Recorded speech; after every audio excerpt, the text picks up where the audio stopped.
Balik tayo sa Pilipinas, aktibong nakibahagi sa paglulunsad ng Kalinga at Inisyatiba para sa Malinis sa Bayan o Kalinisan Program ang mga barangay sa Butuan City.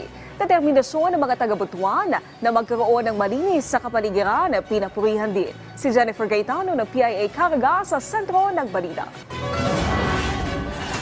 Nagkaisa ang mga residente ng iba't ibang barangay sa Butuan City sa paglunsad ng Kalinga at Inisyatiba para sa Malinis na Bayan o Kalinisan sa Bagong Pilipinas Program alinsunod sa direktiba ni President Ferdinand Marcos Jr. Kabilang sa mga pilot area ng programa ang Barangay Baan na mayroon din na ipinatutupad na ordinansa sa pagsagawa ng regular na cleanup activity kada unang Sabado ng buwan. Ang importante ang kahinlo sa palibot labi na sa among barangay para gyud nga iwas sa mga sakit. Himno na panimalay alang sa himsog na barangay. Pinuri naman ni Assistant Regional Director Donald Sironay ang Barangay Baan dahil sa kanilang determinasyon na magkaroon ng malinis at malusog na tahanan at kapaligiran, kaya't isinasagawa din ito ang clean-up, regular na solid waste management at backyard gardening. Isip sa komunidad, kinahanglan ato yung ipatigbabaw ang atong pagpanghindo para ato yung ma-attain ang hapsay, kalinaw sa atong taksa-taksa ka mga komunidad.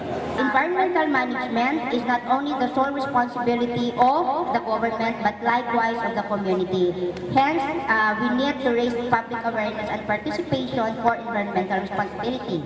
Ang naturang National Simultaneous Cleanup Drive ay base sa DILG Memorandum Circular Number 001-2024 na nilahok ng iba't ibang ahensya ng pamahalaan at iba pang stakeholders. Jennifer Peña Gaetano ng Philippine Information Agency Caraga para sa Bayan.